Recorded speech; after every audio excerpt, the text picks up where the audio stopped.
জিবরিলের মতো ফেরেশতা মাটিতে চিত হয়ে পড়বে আর চিৎকার দিবে আর বলবে রব্বি সাল্লিম সাল্লিম, রব আমাকে বাঁচান।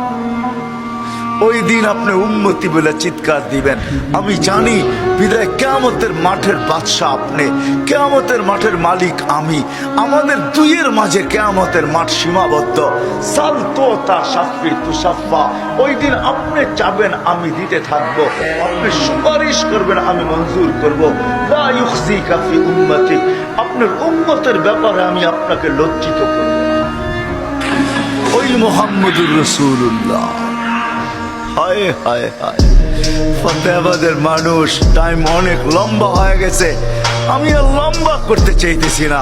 দুই একটা অবশ্যই বলবো। হায়, যে নবী উম্মতকে কোনো স্তরে, কোনো স্থানে, কোনো জায়গায় ভোলেন নাই, এমনকি মৃত্যু লগ্নে দুনিয়ার থেকে যেদিন বিদায় নিতেছেন, ওই বিদায় মুহূর্তে পর্যন্ত চোখে পানি। জিবরিল জিজ্ঞাসা করছে, এই মুহূর্তে চোখে পানি, ওয়ান্তা ইলা রাফিকিল আলা, আপনি এখনই তো আল্লাহর সান্নিধ্যে চলে যাবেন। আল্লাহু ইয়ান্তাযিরু, আল্লাহ আপনার অপেক্ষায় অপেক্ষমান, আপনি কখন পৌঁছবেন? এখনো চোখে পানি আপনার।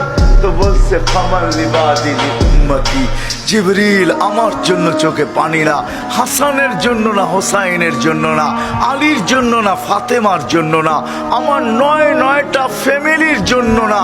যদিও কারো ঘরে কোনো খাবার নাই, সব ক্ষুধার্ত, আমিও ক্ষুধার্ত, দুনিয়ার থেকে যাইতেছি, এটার জন্য আমার চোখে পানি না, আমার চোখে পানি ফামান লিবাদিলি উম্মতি, আমার পরে আমার উম্মতকে কে দেখা রাখবে?